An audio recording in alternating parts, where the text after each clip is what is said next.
नमस्कार मेरे तुला राशि के मित्रों, शनिदेव का यह गोचर आपके लिए बड़े बदलाव के संकेत लेकर के आया है।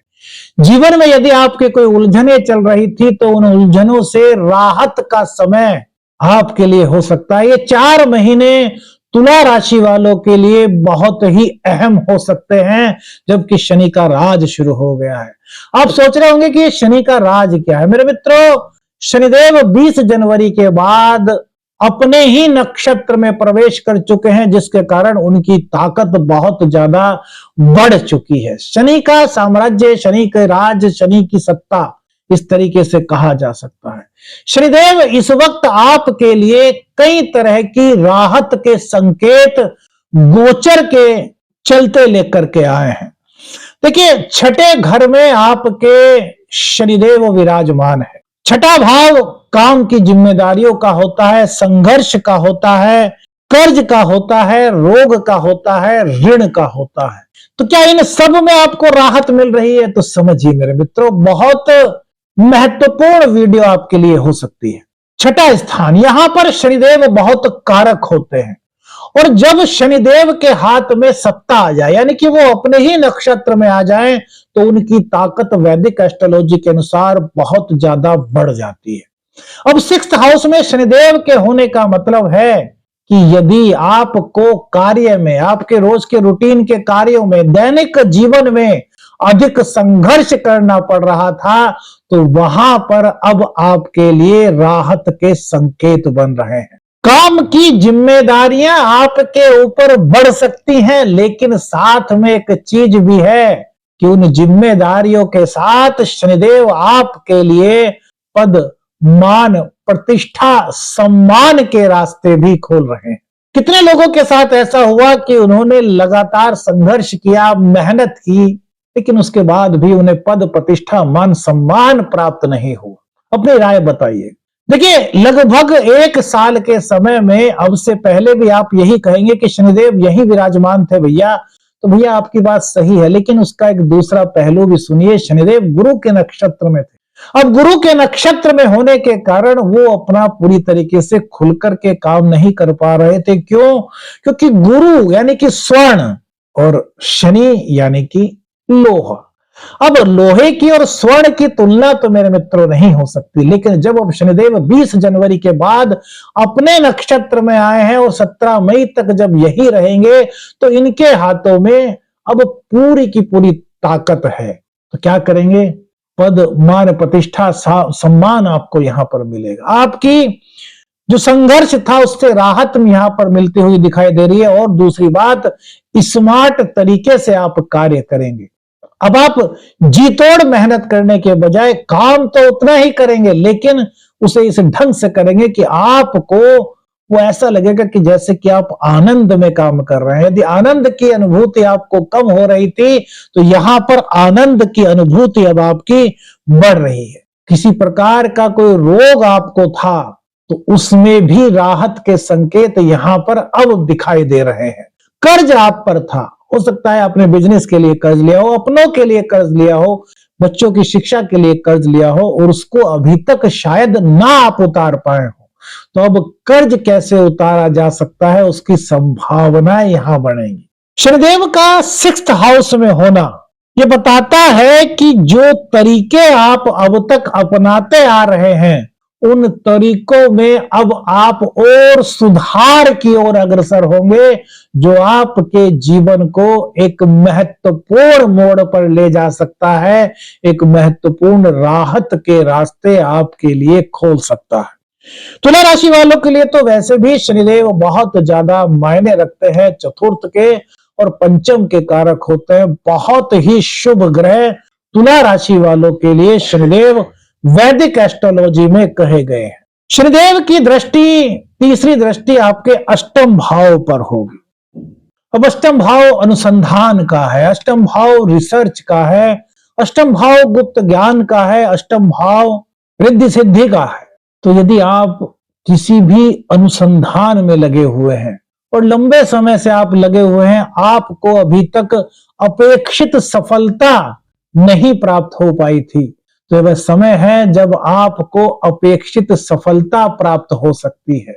आपका अनुसंधान अब पूर्णता की ओर बढ़ सकता है और ये आपका नाम ऊंचा करा सकता है।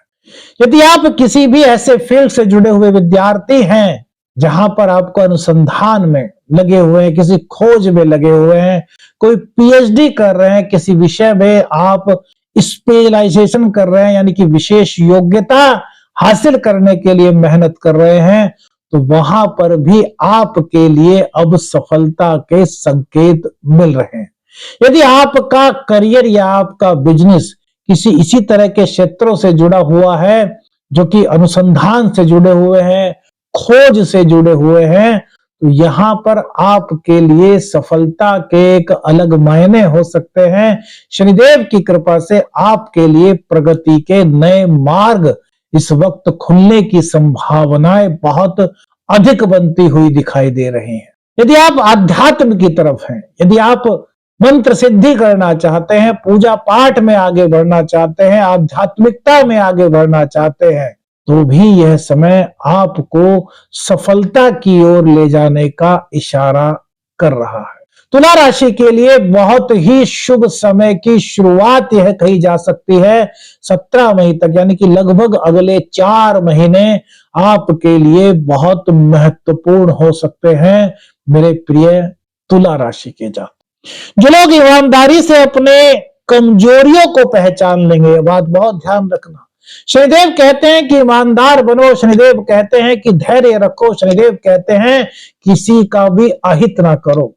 तो जो लोग ईमानदारी से अपनी कमजोरियों को, अपनी गलतियों को समझ करके उन्हें पहचान लेंगे और उन्हें दूर करने का प्रयास करेंगे, शनिदेव उन्हें निराश नहीं करेंगे। जो लोग जरूरतमंदों की सेवा करेंगे, जरूरतमंदों की सहायता करेंगे, क्रोध नहीं करेंगे, अहंकार से दूर रहेंगे, उन लोगों के लिए शनिदेव नए आयाम स्थापित कर सकते हैं, नए रास्ते खोल सकते हैं। इस प्रकार की संभावनाएं इस वक्त शनिदेव बना रहे हैं।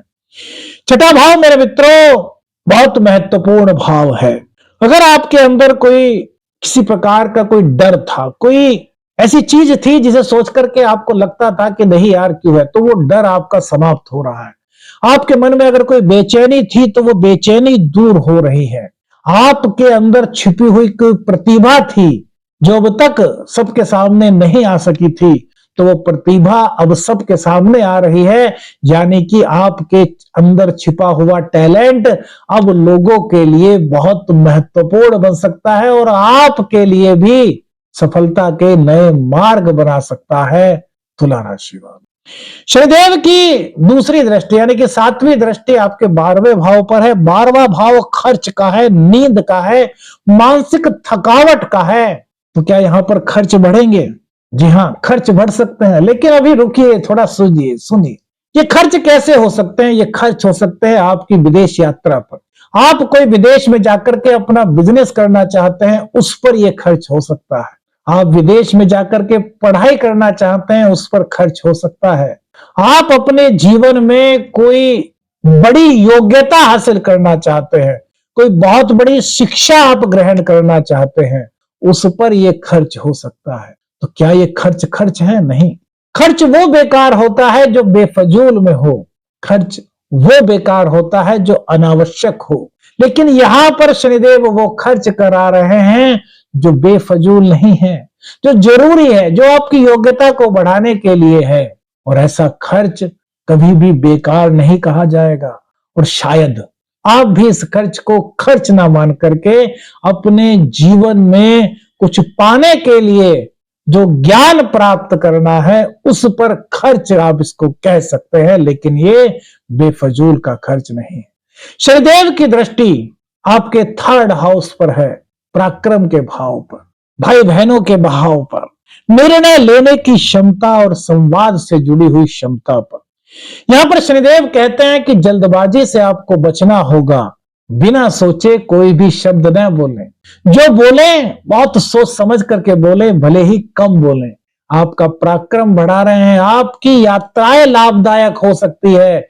भाई बहनों के साथ किसी तरह की कोई विचारों की भिन्नता थी तो वो भिन्नता आपकी दूर हो रही है। कई लोग हमारे पास आए थे, अभी लगभग 1.5-2 महीने हुए होंगे, तो वो बोल रहे थे कुछ स्थिति इसी तरह की चल रही थी, तो कह रहे थे जी अजी भाई बहन तो हमसे बोलते नहीं, हम उनसे क्यों बोले। मैंने कहा भैया आपको आज एक बात बताते हैं। कह रहे गुरुजी क्या। मैंने कहा आपके भाई बहन है, आपसे नहीं बोलते तो क्या आप भी नहीं बोलेंगे? ये आपकी सोच बड़ी गलत है। कहने लगे क्यों? मैंने कहा देखो, एक तो हमारा सनातन धर्म में छोटे बहन भाई हमारी संतान के बराबर होते हैं, और दूसरी बात हमारी कुंडली का थर्ड भाव, भाई बहनों से संबंध हमारे जितने मजबूत होंगे, जितने मधुर होंगे, जितने मृदु होंगे, उतना ही हमारा थर्ड भाव एक्टिव होगा, और थर्ड भाव एक्टिव होगा तो हमारा साहस बढ़ेगा, हमारा पराक्रम बढ़ेगा, जीवन में सफलता के रास्ते हमें मिलेंगे। क्योंकि ठीक 9th भाव के सामने घर होता है, भाग्य का एक घर होता है, और भाग्य का सपोर्ट भी थर्ड हाउस के एक्टिवेट होने से जीवन में मिलने की संभावनाएं बढ़ जाती हैं। तो हमारी बात को बड़ी गंभीरता से समझे। जहां मैंने उन्हें ये चीजें समझाई, उसके बाद उन्होंने वो किया। छोटे भाई बहन थे उनके, वो नहीं बोल रहे थे, वो उनके पास गए, उनसे बोले अरे यार आप हमारे बच्चे बराबर हैं, हमसे कोई गलती हुई है हमसे बताइए, हम अपनी गलती स्वीकार कर लेंगे। संबंध मधुर हुए, भाई बहनों ने भी गले से लगा लिया। अब कितने दिन तक यार, भाई तो भाई है, बहन तो बहन है, कितने दिन तक अलग रहेंगे। और उसके बाद वो जो उनकी मेन समस्या चल रही थी, जिसको वो कह रहे थे कि बिजनेस और भाग्य का सपोर्ट, वहां पर उनको राहत काफी हद तक मिल गई। फिर हमारे पास है, बोले अजी गुरुजी आपने सही कहा था। मैंने कहा भैया हमने नहीं, ये तो हमारे वैदिक ऋषि मुनियों ने कहा है, जिन्होंने इतने बड़े बड़े वैदिक के ज्योतिष के शास्त्र लिखे हैं। महर्षि पराशर, बड़े बड़े ज्योतिषविद हमारे भारत में हुए हैं, उन सब ने ये ऐसे ही नहीं कुछ कह दिया। उन सब ने बहुत बड़े अध्ययनों के बाद, तपस्याओं के बाद, साधनाओं के बाद इन चीजों को लिखा है। वेदों का नेत्र ज्योतिष को कहा गया है।